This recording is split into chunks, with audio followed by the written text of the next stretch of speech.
Hey guys, welcome to Wrestling Daze and welcome to this week's WWE Smackdown review. This is a big review because there was actually quite a bit for us to get our teeth into. The show began with the big reveal of who was the fifth member of Team Bianca. Now, we have done a video on this, a separate video going into a bit more detail. A few thoughts and theories on this part of the show, so check that out if you haven't seen it already.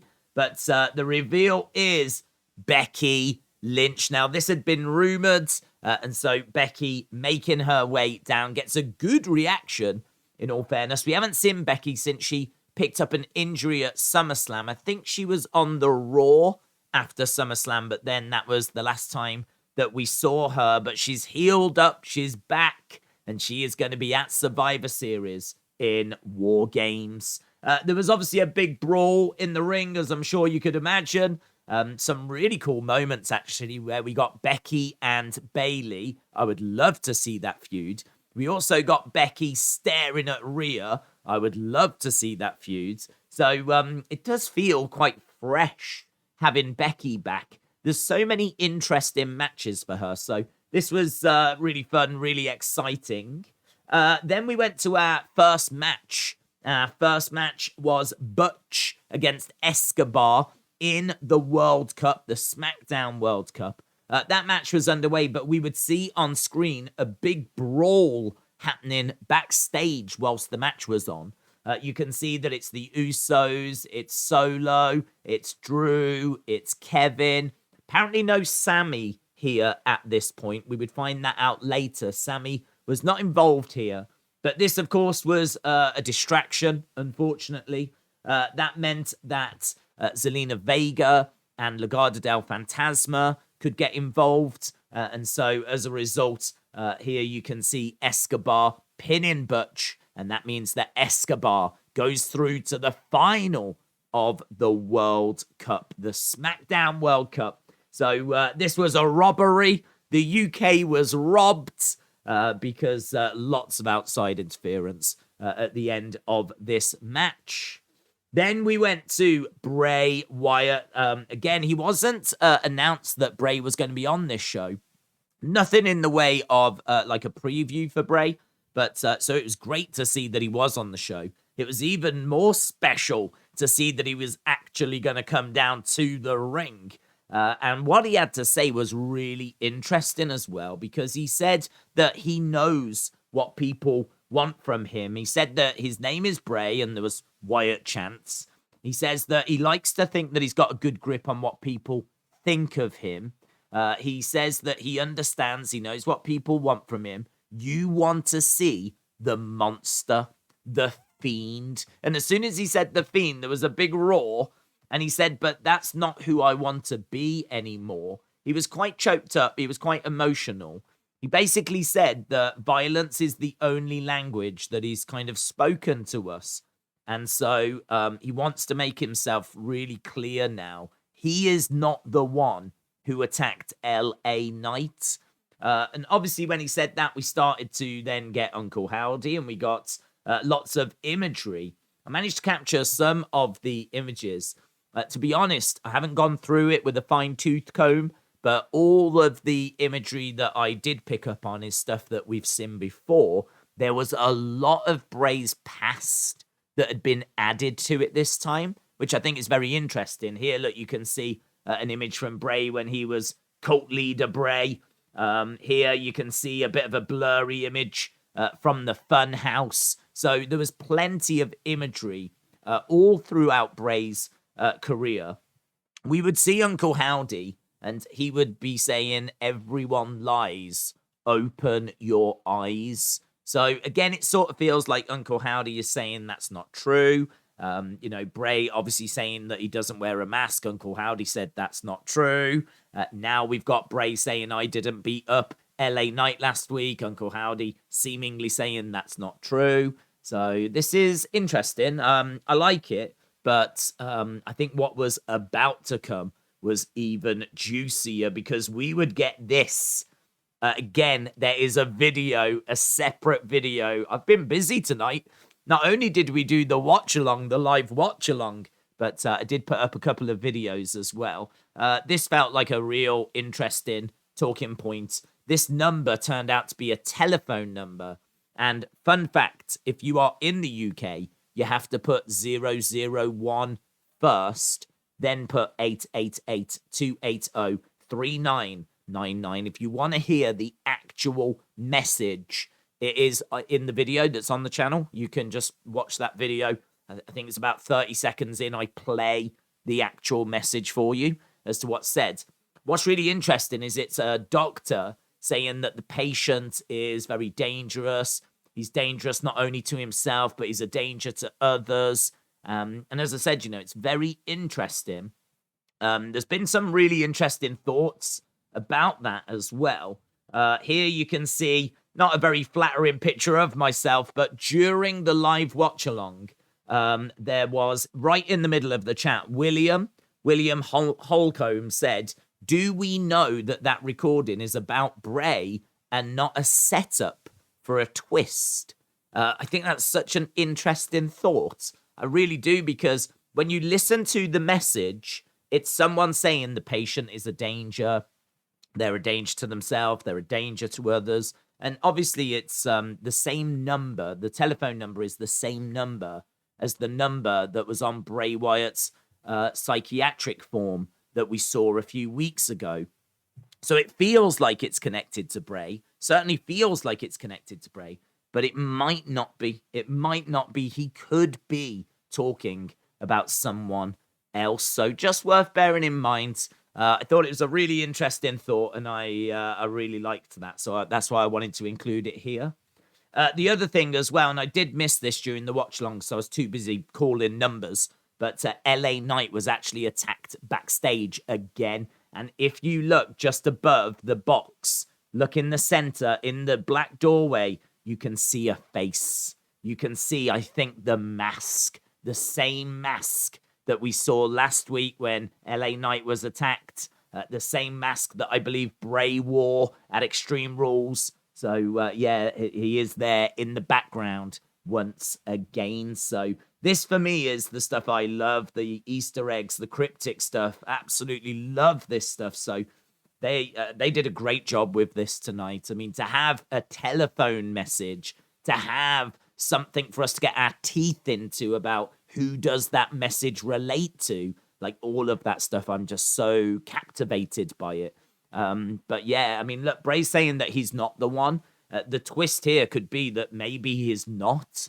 What if it turns out he actually isn't? What if this is Bo that's doing this? Because we know that Bo has seemingly re-signed with WWE. We're waiting for him to show up. So what if Bray is telling the truth? What if this is not Bray and that this is Bo? So I'm really excited to see where this goes, actually. Really excited. And I think for me personally, this has just injected even more intrigue into this Bray Wyatt story. Yeah, there we go. As I said, not the most flattering of images, but a shout out to William for that. And there were other people that mentioned that later as well. And Scotty's Corner, want to shout out Scotty's Corner, who again pointed out that there was someone wearing a mask when LA Knight opened up the door. So, right, this is Braun. And Braun has got new CGI and he's got new graphics on screen. So Braun making his way down to the ring. It's worth mentioning, not only did Braun have new graphics, Bray has got a slightly new theme song as well. It's largely the same, just feels like it's been touched up in a few places. But I don't know why, actually. I don't know why they've changed it. I don't know, maybe they're going to make it a bit more darker. Maybe they're going to mess it up a little bit as his character evolves. Don't know. But yeah, they have just slightly tweaked it. I mean, it still sounds largely the same. It's one of those that some people might not even notice that it had changed, but there was a change to Bray's theme.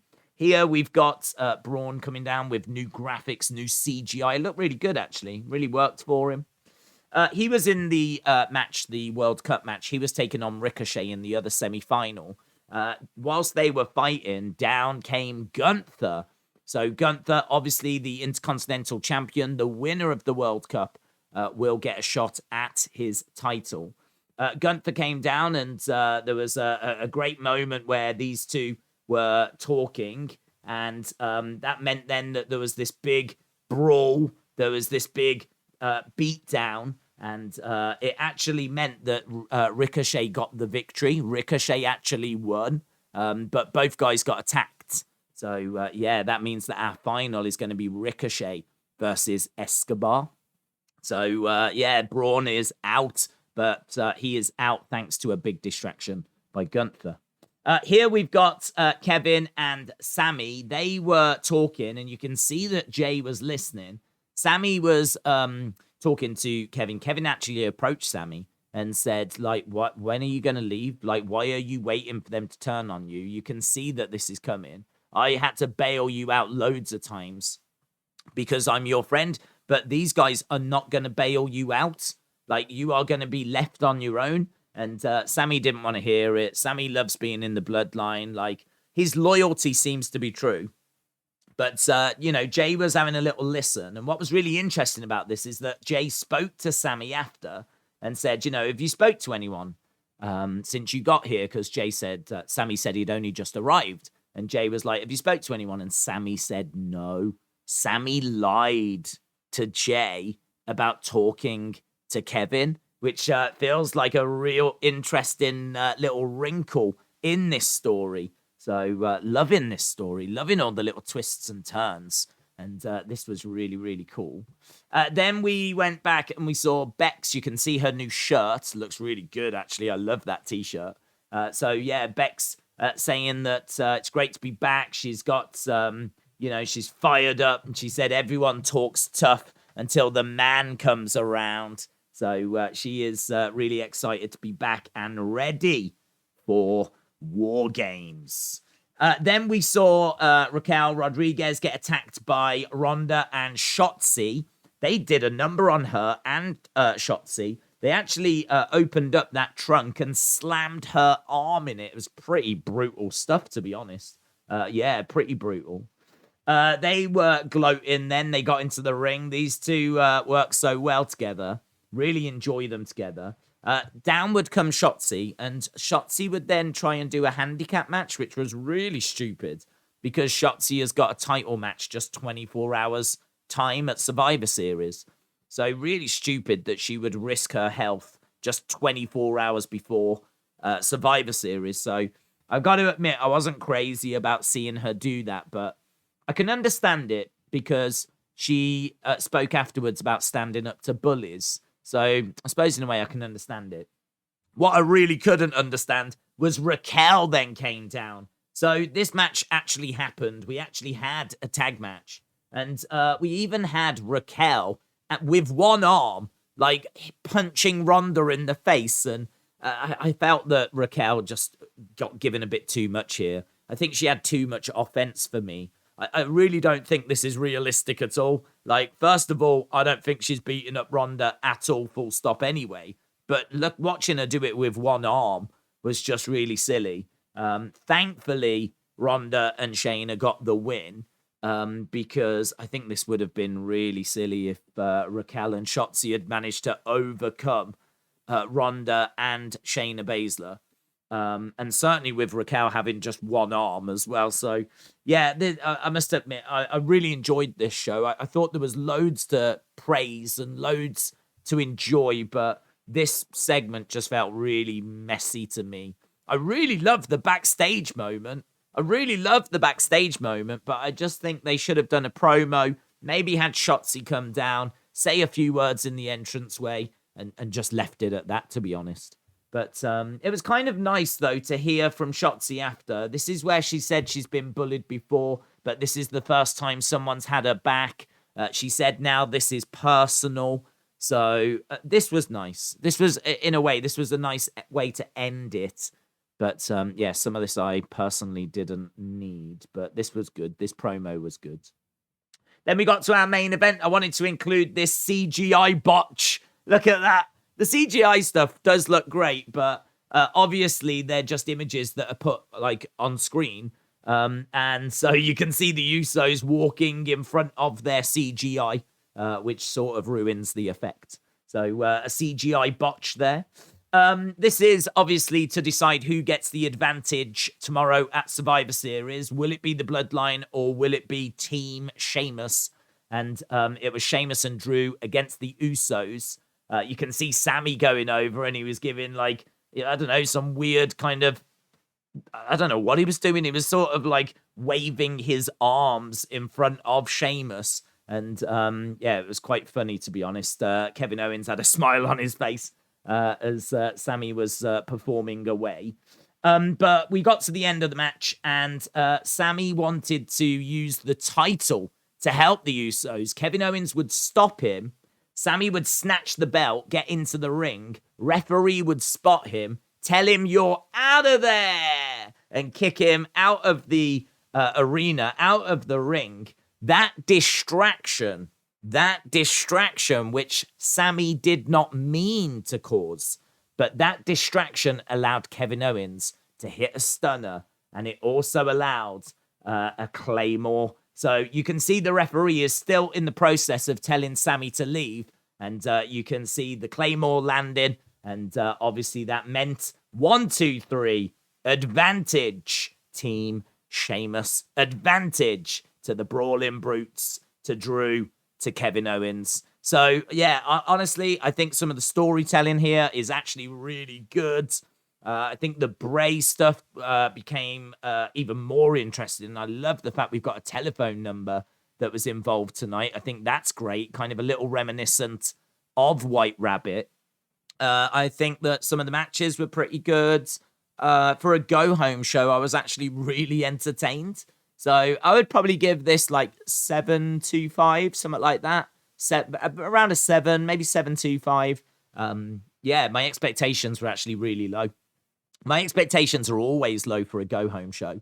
But this one, as I said, I thought it really delivered. I thought there was some real talking points here, and that's all I look for. I just want to watch a show where I feel like it was worth watching. And this one, with the telephone number, the another attack on LA Knight, the return of Becky Lynch, finding out who gets the advantage at Survivor Series, ongoing build for the feud between Braun and Gunther. Like, yeah, there was just some stuff here that I think was worth checking out. So, yeah, good, enjoyable, and I hope you enjoyed it as well. So, thanks a lot for watching. Appreciate the support. We are back tomorrow with our watch along for Survivor Series. So, hopefully, I will see you there and see you then. Bye for now.